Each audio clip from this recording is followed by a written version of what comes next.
लोकसभा चुनाव के मद्देनजर बिहार में सीटों के बंटवारे को लेकर इंडी गठबंधन में फॉर्मूला तय हो गया। बिहार में आरजेडी कांग्रेस को 8 सीटें देना चाहती थी, लेकिन अब समझौते के तहत कांग्रेस के खाते में 9 सीटें आ गई हैं। वहीं आरजेडी खुद 26 सीटों पर चुनाव लड़ेगी, तो दूसरी तरफ सीपीआई-एमएल 3 और सीपीआईएल सीट पर एक सीट पर ये चुनाव लड़ने जा रहे हैं। सीपीआई और सीपीएम प्रेस कॉन्फ्रेंस करके सीट शेयरिंग के फॉर्मूले के बारे में जानकारी भी दी गई। तो कुल मिलाकर के कांग्रेस को 9 सीटें मिली हैं, जबकि सीपीआई और सीपीआईएम को 5, आरजेडी 26 सीटों पर चुनाव लड़ने जा रही है। एक रिपोर्ट आपको दिखा देते हैं कि क्या कुछ रहा सीट शेयरिंग को लेकर के बिहार में formula.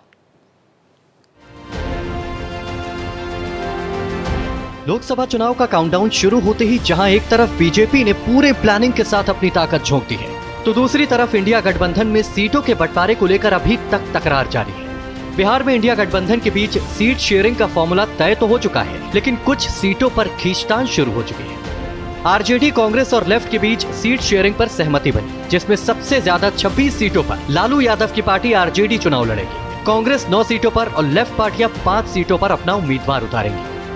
Indian National Congress Kishanganj, Katihar, Bhagalpur, Muzaffarpur, Samastipur, West Champaran, Patna Sahib, Sasaram, Maharajganj. Rashtriya Janata दल गया, नवादा, जहानाबाद, औरंगाबाद, बक्सर, पाटलिपुत्र, मुंगेर, जमुई, बांका, वाल्मीकि नगर, पूर्वी चंपारण।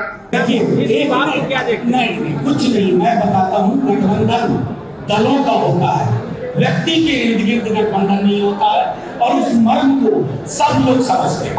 ये मन की पीसी है, सीट एलोकेशन की। आप स्वतंत्र हैं अलग अलग पॉलिटिकल पार्टी से, अलग अलग बात करने के। बिहार में महागठबंधन के बीच भले ही सीट शेयरिंग पर बात बन गई है, लेकिन इससे राजेश रंजन उर्फ पप्पू यादव को बड़ा झटका लगा है। पूर्णिया सीट आरजेडी के हिस्से में आई है। हालांकि आरजेडी ने पहले ही बीमा भारती को अपना उम्मीदवार घोषित कर दिया था।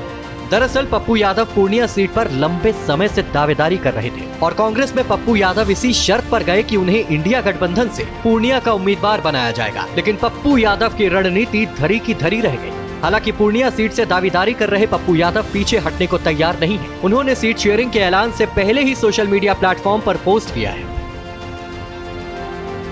सीमांचल कोसी जीतकर देश में कांग्रेस सरकार बनाएंगे, पूर्णिया में कांग्रेस का झंडा लहराएंगे, राहुल गांधी जी को प्रधानमंत्री बनाएंगे। वहीं कन्हैया कुमार के साथ भी खेला हो गया। बेगूसराय सीट सीपीआई के हिस्से में आई है। 2019 का चुनाव कन्हैया कुमार सीपीआई के टिकट पर लड़े थे। इस चुनाव में कन्हैया को करारी हार मिल गई थी। इसके बाद वो कांग्रेस में शामिल हो गए, लेकिन सीट बंटवारे में एक बार फिर ये सीट सीपीआई के हिस्से में आ गई। उधर महाराष्ट्र में महाविकास अघाड़ी के अंदर सीट शेयरिंग को लेकर खींचतान लगातार जारी है। Mumbai south central, Mumbai north west, Sangli और भिवंडी सीट पर एनसीपी शरद पवार, शिवसेना उद्धव और कांग्रेस में सहमति नहीं बन पाई है। मुंबई नॉर्थ ईस्ट सीट से शिवसेना ने अमोल कीर्तिकर को उम्मीदवार बनाया, जबकि इस सीट से कांग्रेस नेता संजय निरुपम लगातार अपनी दावेदारी ठोकते हुए बागी तेवर अपनाए हुए हैं। अब कांग्रेस ने उद्धव ठाकरे की नेतृत्व वाली शिवसेना को गठबंधन धर्म का पालन करने की नसीहत दी है। कांग्रेस नेता बाला साहेब थोराट ने कहा कि शिवसेना गठबंधन धर्म का पालन करे और सांगली और मुंबई की सीट कांग्रेस को दे। उद्धवजींच्या शिवसेनेने यादी जाहीर केलेली आहे, तर त्यामध्ये सांगली त्यांनी जाहीर करणं किंवा मुंबईमधलं सुद्धा धारावी जे तो मतदारसंघ जाहीर करणं हे योग्य झालं नाही असं माझं मत आहे। त्यांनी असं जाहीर करायला नको होतं ज्यावेळेस आम्ही चर्चेमध्ये आहोत। इससे पहले शिवसेना उद्धव गुट के नेता संजय राउत ये कह चुके हैं कि उनकी पार्टी महाराष्ट्र की सांगली लोकसभा सीट से चुनाव लड़ने के फैसले पर कायम है। साथ ही संजय राउत ने कांग्रेस से सवाल करते हुए कहा कि कांग्रेस को देश का नेतृत्व करना चाहिए और हम उसके प्रयास में पार्टी का समर्थन करते हैं। क्या कांग्रेस सिर्फ एक सीट के लिए बीजेपी के खिलाफ ये लड़ाई छोड़ देगी?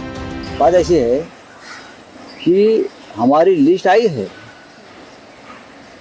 और सीट शेयरिंग की चर्चा लगभग पूरी हो चुकी थी। अब रामटेक हमारी सिटिंग सीट है ना, आपको तो सबको मालूम है, 5 बार जीत चुके हम लोगों से। अब वहाँ कांग्रेस ने अपना उम्मीदवार खड़ा किया, नाम घोषित किए, तो हमने क्या उसके ऊपर आक्षेप लिया है, ऑब्जेक्शन किया है? नहीं किया है, क्योंकि हमने ये तय किया था कि रामटेक आप लड़िए, मुंबई की जो ये सीट है नॉर्थ मुंबई वाली, वो हम लड़ेंगे। ये बातचीत हो गई है। सांगली वाली सीट है, सांगली वाली सीट के बारे में ठीक है, कांग्रेस पार्टी के मन में कोई दर्द हो सकता है। महाराष्ट्र टू बिहार इंडिया गठबंधन में सीटों पर घमासान लगातार मचा हुआ है। पहले चरण की तारीख नजदीक आ चुकी है, लेकिन अभी भी गठबंधन की गांठ खुलने की नाम नहीं ले रही है। Bureau report, Bharat express.